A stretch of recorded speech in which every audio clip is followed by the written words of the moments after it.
Nuestras invitadas de hoy a Sin Café como Excusa indagan en el nudo gordiano entre el amor, la vida, el sexo, el deseo, y lo hacen en Yo solo vine a ver el jardín, en Nave 73. Carla Niemann y Yuna Isa Casterá, bienvenidas a Telón y Cuenta Nueva y gracias por estar hoy con nosotros. Muchas gracias a ti, Elvira. Muchas gracias. Bueno, Carla, pisas ya terreno relativamente conocido porque fuiste colaboradora nuestra, ahora vienes como dramaturga, lo cual nos hace muchísima ilusión, la verdad, recuperaros y más en esta tesitura. Pero bueno, antes de empezar a charlar de la obra de la que íbamos a hablar, ¿os animáis a un breve cuestionario? Sí. Venga, sí.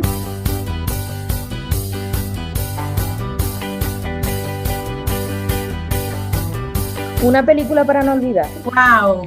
Una película para no olvidar. Responde tú primero, Yuna. Yo necesito pensármelo. Una película para no olvidar, aunque sea nueva, Titanic. ¡Wow! Iba a decir esa también. Muy bien, estamos conectadas. Titanic. Julia de Cocnú. Un libro que siempre tenéis por la mesilla. Creo que La débil mental de Ariana Harwich. Poemario de Alejandra Pizarnik. Un poema al que volver. Cualquier poema de Ada Salas. Cualquier poema de Pizarnik. Una canción que forme parte de vuestra banda sonora. El disco de Rosalía, Motomami. Totalmente, sí. Un concierto al que fuisteis y que os impactó. Buah, justo el que fuimos ayer, que era una ópera, pero que estaba basada en el chillar. Entonces era una mujer chillando todo el tiempo, era maravilloso. El título era Chillar todo el día, ¿no? Chillar todo el día. Chillar todo el día, sí. Una obra que visteis, una obra de teatro que visteis y que tenéis completamente grabada en la retina. Unas cuantas hemos visto hace poco. Yo si dijera, bueno, perdón, sí. Una. Sí, dale. Si yo tuviera que decir una, pero es de hace ya tiempo, que es verdad que la vi y me dejó rota completamente, fue Moeder de Pippin Tom, porque de pronto empecé a comprender que el teatro no solamente era texto, sino que de pronto se podían hacer muchas otras cosas más. Yo iba a decir la última que vimos de Pippin Tom también. ¡Ay! Sí, esa, que era... Tríptico creo que se llamaba o algo así. Sí, era como la tercera parte... Bueno, sí, esa. No recuerdo bien ahora el título. Qué guay. Imaginemos por un momento que existen unos reyes magos de la cultura. ¿Qué les pediríais para la escena madrileña? Pues supongo que de pronto más escucha y también como renovar el panorama de alguna manera, ¿no? Y no siempre programar como carteleras tan similares entre sí.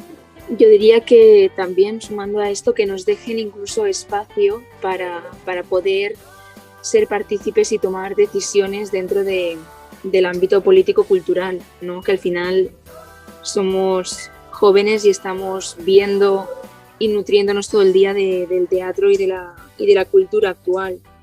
Uh-huh. ¿Cómo definiríais teatro? Un espacio para dislocar la realidad, no sé, algo así. Sí, un espacio en el que poder vivir experiencias y trascenderlas. Uh-huh. ¿Cuál es esa pregunta que siempre se os queda por hacer? ¡Wow, qué difícil! Siempre. ¡Ostras! Bueno, yo siempre quiero preguntarle al mundo si realmente es feliz y si nos podemos tomar todos un colacao conjuntamente, de forma colectiva, para apaciguar el estrés y la ansiedad. Esa es como una de las preguntas que tengo ahí siempre en la recámara. Yo una pregunta que siempre se me queda por hacer últimamente y que tiene que ver un poco con lo que vamos a investigar es ¿cuáles son los límites físicos de tu cuerpo? Uh-huh. Una gran pregunta. Pues ahora sí, vamos a hablar de lo que nos ocupa, que es Yo solo vine a ver el jardín, una función que podemos ver en Nave 73 en Madrid. Y yo creo que tenemos que empezar por el principio, que es por saber qué, quién y por qué existe amor y rabia. Sí. ¿Quieres responder, Carla? Cuenta tú, cuenta. Yo me sumo luego. Bueno, esto existe porque Carla vino a ver una función en la que yo estaba actuando y me propuso hacer una pieza, una obra de teatro que ya tenía escrita, y empezamos a quedar, a conocernos, a hablar de referentes en el teatro, en la música, en la escena, en la vida, y de repente pues teníamos muchas cosas en común a nivel de generacional y a nivel artístico y a nivel vital. Y entonces inevitablemente apareció el amor y muy poquito después la rabia. Y luego otra vez el amor. Total. Sí, además la rabia también creo que en eso coincidimos mucho Yuna y yo, que la rabia también es como necesaria para poder generar como esas modificaciones, ¿no? Que decíamos antes de no conformarnos con ciertos modos y ciertas maneras de hacer teatro, que también son maravillosas, pero creo que hay propuestas increíbles y propuestas novedosas o que, bueno, lo novedoso tampoco creo que exista del todo, ¿no? Pero sí creo que existen propuestas frescas que pueden de alguna manera ampliarse y encontrar su lugar en el espacio de las artes escénicas. Y bueno, y ahí estamos Yuna y yo proponiendo cosas un poco extrañas, también, también muy comunes a su vez. Y eso lo conseguimos gracias a la rabia y al amor. Sí. Me parece curioso porque creo que esta generación, la nuestra, se ha apoderado mucho de esos dos términos, ¿no? De la rabia y del amor, que parecen contradictorios, pero no lo son necesariamente. No, para nada, que al final creo que se retroalimentan, ¿no? Porque realmente pues creo que la rabia es como un motor que ayuda a impulsar y a activarnos y a accionar ciertos pensamientos que a lo mejor se quedan ahí como en un espacio, en un limbo, y el amor es lo que ayuda a que permanezcan, ¿no? Y que se sostengan. Y creo que en el colectivo que conformamos Yuna y yo, pues tenemos un poco esta filosofía de accionar, pero sostener. Es curioso porque hemos puesto ya un poco en contexto presentando al colectivo Amor y Rabia, os hemos presentado a vosotras, pero creo que falta otra persona por presentar. Y entonces yo creo que lo debéis hacer vosotras. ¿Quién es Feliciana Enríquez de Guzmán? Feliciana. Bueno, pues a ver, ¿quién es Feliciana? A ver, Yuna.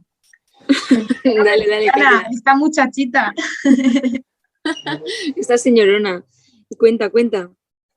Pues Feliciana es una señora maravillosa del siglo XVII que escribía teatro y tristemente no ha sido reconocida en los libros de historia o libros de literatura. Yo al menos estudiando filología hispánica nunca había escuchado hablar de ella. Y de pronto, pues Yuna y yo, leyendo, investigando, la encontramos porque nos apetecía mucho acercarnos a algún clásico, pero queríamos que fuera una mujer. Y leímos una obra que es la de los jardines y campos sabeos, y de pronto, wow, eso fue un descubrimiento, porque es la macarrada más enorme con la que yo me he encontrado en mucho tiempo y creo que Yuna también, y es que es del siglo XVII. Entonces, bueno, pues esta es nuestra compañera de vida y estamos muy felices, muy felicianas de estar a su lado. Ahí está el espíritu. Y es muy curioso, ¿verdad? Porque al final, cuando uno se para a pensar que cómo puede recurrir a una dramaturga del siglo XVII para contar una historia de amor y de deseo en los tiempos de Tinder, TikTok y WhatsApp e Instagram, ¿no? Y que resulte tan efectivo, y voy a usar el mismo término, tan macarra, completamente de acuerdo. Total, y además es que generamos como un vínculo que eso lo encontramos fácilmente entre Yuna y yo. Si quieres contar, Yuna, como este vínculo de pronto entre lo que ocurre, porque Elvira, yo no sé si sabes esta obra, ¿qué es lo que ocurre en esta obra, la de Feliciana? Eso es al final una chicha interesante porque nosotras le hemos dado la vuelta. Si Yuna quieres contar, no sé si te apetece contar un poquito qué le pasa a la Feliciana con los jardines. Feliciana, o sea, como autora, que se disfrazaba para estudiar en la universidad y todo esto. Bueno, aparte también es verdad que es maravilloso. O a la Aglaya. No, lo de Aglaya, eso. Ah, como un poco la estructura, ¿no? Sí, la de la original, sí. Sí. Bueno, pues Aglaya Es un personaje, es una mujer que tiene 2 hermanas más, son 3 hermanas, y tienen un padre que es un rey que las quiere casar. Entonces, pues este padre convoca a muchos hombres para que se combatan en duelo como caballeros cortesanos de la época, y cuando llegan a la corte para combatirse, resulta que estos hombres no son caballeros apuestos arriba de un caballo como los imaginamos en los libros de caballería, sino que hay uno que está cojo, hay otro que está tullido, tuerto, uno ciego, y todos estos hombres pues aparecen ya. Feliciana como que presenta a un grupo de hombres a modo de burla, o no sé, a modo de mostrar unos hombres distintos, ¿no? No dentro del canon ese, ¿no? De belleza o de los, sí, de los cánones del amor cortés un poco, total. Sí. Y bueno, y cuando se debaten en duelo, Aglaya los ve a todos luchar y le gustan mucho cómo pelean, cómo les parece que son muy graciosos y muy divertidos. Entonces, el rey, que quiere que se case con uno de todos esos hombres, pues se queda un poco desconcertado ante la respuesta de Aglaya. Tal vez la respuesta de Aglaya es muy evidente, yo no la voy a decir, a no ser que Carla la quiera decir. No, no hace falta. Pero la respuesta de Aglaya no es elegir a un solo hombre. Y las 2 hermanas que le siguen, pues también toman ejemplo de esto, y algo ocurre, ¿no? Algo ocurre en ese siglo XVII, en ese universo, en ese pensamiento cerebro de Feliciana Enrique de Guzmán, para que esto se subvierta tanto en relación a las historias tan convencionales de la época, en este siglo de oro. No sé si contesto un poco a la pregunta. Desde luego que sí, porque al final es verdad que todo el rato giramos en torno a 2 términos que son amor y deseo, y ahí me llevaba realmente a preguntarme, al final el amor y el deseo muchas veces confundimos, ¿es verdaderamente una creación de los seres humanos o es algo natural, instintivo, que sucede? El amor y el deseo. Wow. A mí me gustaría pensar que es algo natural. O sea, imagino que lo vamos construyendo y lo vamos perfeccionando en sociedad y de forma individual también a través de los cuidados. Pero me gustaría pensar que el amor es algo con natural al ser humano y que tenemos un deseo por hacernos mejores personas y por hacer a los demás mejores personas, ¿no? En comunidad. Sí, creo que es verdad que luego hay un proceso como de descubrimiento y de terminar de pulir ciertas cosas, pero sí, me quedaría mucho más feliz y tranquila pensando que es algo que nos pertenece desde que nacimos. No, nada, que creo que también es algo natural, y que en todo caso lo que vamos construyendo los seres humanos son como los modos de vivir ese amor, o de construir la familia, de construir pues esos arquetipos que sostienen al amor. Pero el amor en sí está en la creación, está en la lluvia, en el sol, está en la vida. Entonces estaba ya antes. Bueno, de hecho, es muy curioso porque las 2 habéis repetido varias veces mientras detalléis esto el mismo verbo, que es imaginar, ese mismo verbo que se repite tantas veces durante la función, imaginar. Wow, es verdad, esto del verbo imaginar. Claro, al final creo que Aglaya lo que pretende en todo momento es como colocar su mente unos pasos por delante de lo que está viviendo en ese momento, como para generar un espacio donde haya un gran abanico de posibilidades y alternativas para poder entender lo que es el deseo y lo que es el amor, ¿no? Para ella. Y creo que por eso sí hay constantemente como una expectativa o una mirada en torno al o hacia el futuro. Y por esto lo de la imaginación. Qué guay, no lo había pensado. Bueno, definitivamente es que no deja de ser un verbo muy potente y en este caso mucho más, porque además se produce esa contradicción, ¿no? Que ella por un lado sí que cree en esa necesidad de imaginar, pero a la vez también se recuerda cómo el cuerpo no deja de tener una memoria prehistórica. Y una que esa es tu super frase de la obra. Y además, claro, tiene una memoria prehistórica y es insaciable. Pues sí, Y ahí sí, es donde está lo del imaginar, total. O sea, lo insaciable es lo que de alguna manera pues complementa a ese imaginar. claro. Aglaya creo que es una mujer, una chica que no consigue descifrar ni llegar al límite de todo lo que siente, ¿no? Entonces, bueno, Ahí sí, está, ¿verdad? Esa disyuntiva que al final no está nada lejano a la vida diaria, porque en el fondo no dejamos de hablar de cómo controlar, digerir, asumir el propio deseo. En esencia, al final, eso es este jardín. Sí, sí, sí, total, total. De hecho, recuerdo que al principio cuando estábamos de una y yo como intentando crear la pieza y un poco el imaginario y el espacio en el que ocurría toda esta movida de Aglaya, nos preguntábamos mucho qué era ese jardín, ¿no? Y muchas veces decíamos, el jardín es el coño de Aglaya, o sea, es realmente el lugar de su deseo, el espacio del deseo y... Y de alguna manera es como ese lugar tremendamente íntimo que nunca hemos podido tocar o al que no nos hemos podido acercar con una naturalidad asumida, porque al final, bueno, tristemente todavía no hemos naturalizado lo que viene a ser pues la masturbación o el autoconocimiento del cuerpo, de lo físico y ese jardín al final se acabó convirtiendo un poco en un trasunto del propio cuerpo de Aglaya. Sí, porque de hecho hay un momento que me parece una de las frases clave, que es decir, si puedo elegirlo todo, ¿por qué en realidad me iba a equivocar? Eso es casi un verdadero punto de inflexión, ¿no?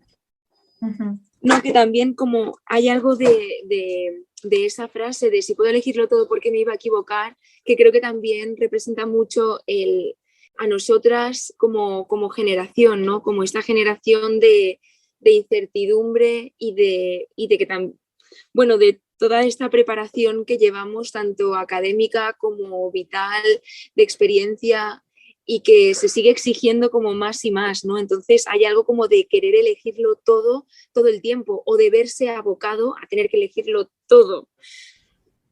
Hay Sí, sí, tantas sí, opciones total. que no sabes por dónde. Uh-huh. Y luego además había también como en esa frase que lo hablábamos mucho Yuna y yo, también esta cosa de la era líquida en la que estamos, época líquida, en la que hay como tantos tipos de amor o tantos tipos de modos de relacionarse. Y me hace mucha gracia porque mucha gente sale de la pieza diciendo, ah, es una obra poliamorosa, cuando realmente algo que teníamos clarísimo, Yuna y yo, es que no queríamos en ningún momento posicionar a Aglaya ni posicionarnos nosotras, sino simplemente generar interrogantes y preguntas y cuestionar qué es relacionarse, qué es el amor, qué es el sexo y qué es, ¿no? No tenemos ni idea nosotras, simplemente sabemos que ahora estamos bombardeadas a todas estas cuestiones, ¿no?